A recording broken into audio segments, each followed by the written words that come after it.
हुई होती है। वलीद बहुत ही ज़्यादा मालदार है और उसके पास काफ़ी ज़्यादा पैसा है, इसीलिए वो वलीद को फ़ोन करता है और उसे यही बात करता है कि मुझे फ़ौरी तौर पर 8 से 10 लाख रुपए की ज़रूरत है। मैं जिसके साथ अपना बिज़नेस कर रहा था, मेरे पार्टनर को अचानक पाकिस्तान से बाहर जाना पड़ा, जिसकी वजह से मुझे पैसों की कमी हो गई है। अगर आप मुझे पैसे दे दें तो मैं बहुत जल्द वो पैसे आपको वापस कर दूँगा। और वलीद को ये बात मालूम ही नहीं होती, हनान का तो काम ही यही है, लोगों को बेवकूफ़ बनाना और उनसे पैसे लेना। और वलीद हनान को वो 10 लाख रुपए की रकम भी दे देता है। और वहीं दूसरी तरफ हनान बड़ी ही चालाकी के साथ शीबा को भी एक मर्तबा फिर बेवकूफ़ बना चुका होता है और उसे यही बात कर चुका होता है कि वो उससे शादी करने के लिए जा रहा है और उसने अपनी बीवी ज़ारा को भी छोड़ दिया है।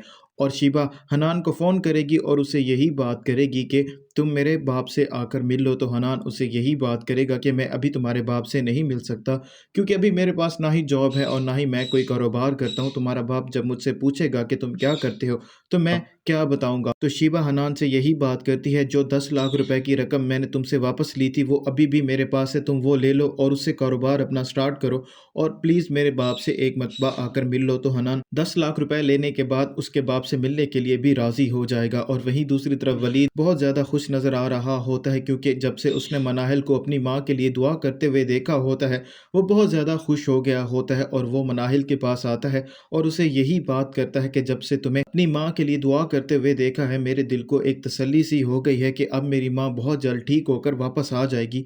तो मनाहिल वलीद को तसल्ली देगी और उसे यही बात करेगी कि तुम्हें किसी बात की फ़िक्र करने की भी ज़रूरत नहीं है, तुम्हारी माँ बहुत जल्द वापस आ जाएगी। तुम्हारी माँ मेरी भी तो माँ है और मैं हमेशा उनके लिए दिल से ही दुआ करती हूँ। वलीद और मनाहिल जब बातें कर रहे होते हैं तो सबा ये सारा मंजर देख रही होती है और सबा को बहुत ज़्यादा गुस्सा भी आ रहा होता है और उसे यही लग रहा होता है कि वलीद को उसकी ज़रा भी ज़रूरत नहीं है, उसके पास तो मनाहिल है। हनान फिर अपनी माँ के पास जाता है और जाकर उसे सारी हकीकत बताता है कि कैसे उसने 10 लाख रुपए वलीद से और 10 लाख रुपए शीबा से ले लिए हैं और मज़ीद पैसे भी वो वलीद से लेगा। तो उसकी माँ बहुत ज़्यादा खुश हो जाएगी और उसकी माँ को यही फ़िक्र होती है, अभी तक ज़ारा को इस सारे मामलात का नहीं इल्म, अगर उसे पता चल गया तो हमारे लिए बहुत ज़्यादा मुश्किलात पैदा हो जाएंगी। तो हनान की माँ उसे यही बात करती है कि तुम्हें हर सूरत में अब ज़ारा को तलाक देनी होगी, अगर तुमने ऐसा नहीं किया तो हमारी मुश्किलात बढ़ सकती हैं। लेकिन हनान अपनी माँ से यही बात करेगा कि अभी मैं उसे नहीं छोड़ सकता, अभी उसके ज़रिए मैंने वलीद से पैसे निकलवाने हैं और जैसे ही मेरा काम हो जाएगा मैं खुद उसको छोड़ दूंगा। वलीद और मनाहिल हॉस्पिटल तो पहुंच जाते हैं, लेकिन